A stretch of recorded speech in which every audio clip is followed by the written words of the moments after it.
Hello, today I'm going to be doing the create and invoke a function instructions. So I created a form in a visual basic form, and so basically what I want to do is use functions to add and multiply numbers. So I have three boxes where you can enter numbers, and then some radio buttons. You can decide if you want to multiply or add, a button for calculating whichever it is, and then the output. So to do that, I have everything here. So I have it all commented out to start with so we can go through. So first, we're going to look at the function for multiplying. So to start out, it is to create a function. You do let's uncomment, private function, and then this is the name. I'm going to call it multiply. And then since the values are going to be just what the user inputs, we will use by val as opposed to by ref. And so I'm calling them first, second, and third, and they're all going to be integers. Since it's a function, we have to add as, in this case, it'll be integer. So, so we now need to declare the I'm calling it multi, which is just the multiple of all of them. So we declare it as an integer, and then we assign it the value of first times second times third, and then we return it as at the end of the function. Next is going to be the add function. It'll look almost exactly the same, but we're going to use a different variable to be returned. So this is going to be the sum, or it's called sum, and then we've assigned it the value of first plus second plus third. So these are the functions that have been created, and the next step is to invoke the functions.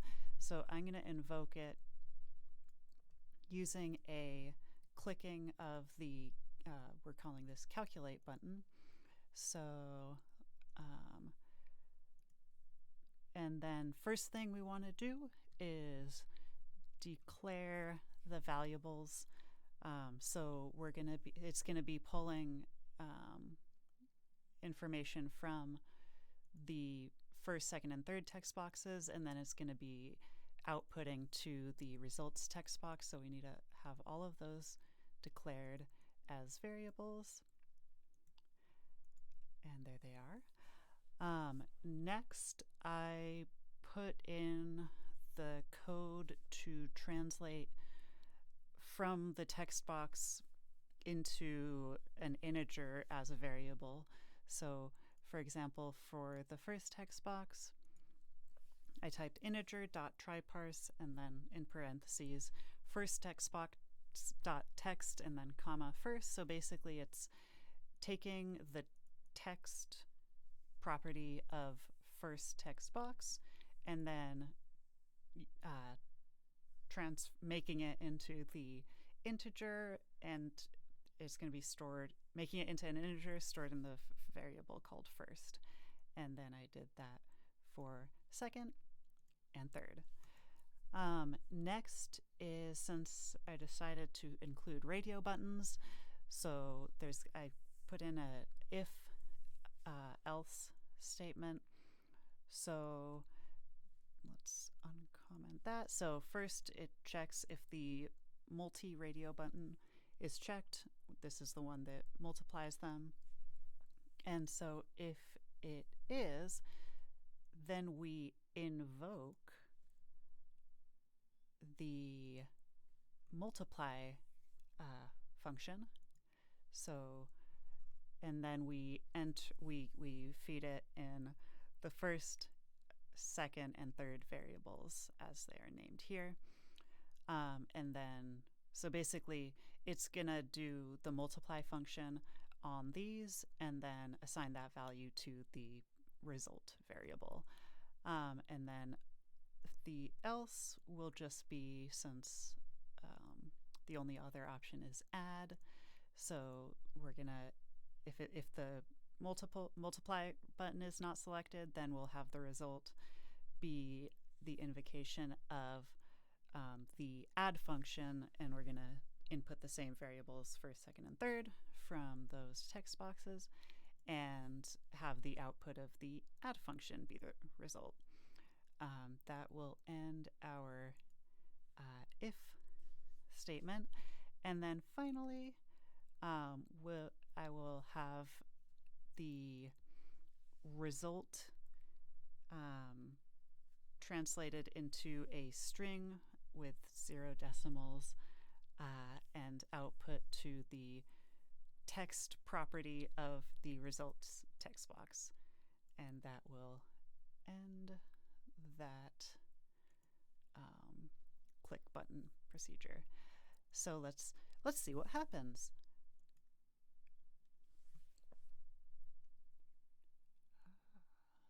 Okay, is it gonna load? Maybe. Oh, okay, here we go. So let's find out. What if I just click 3? Also, I guess I could have coded to automatically have it be one of them, but whatever. So what if I just do 3? Oh no, there's no, it's 0. Oh, interesting. I wonder why. Let's try switching to add. Oh, it's 3. So basically 3, 0, 0, multiply and add. That's exciting. Let's change that to that and then click. And so here for the first text box, we have the 3, and then the second we have 1,234. And then for the third one, we have 87,645.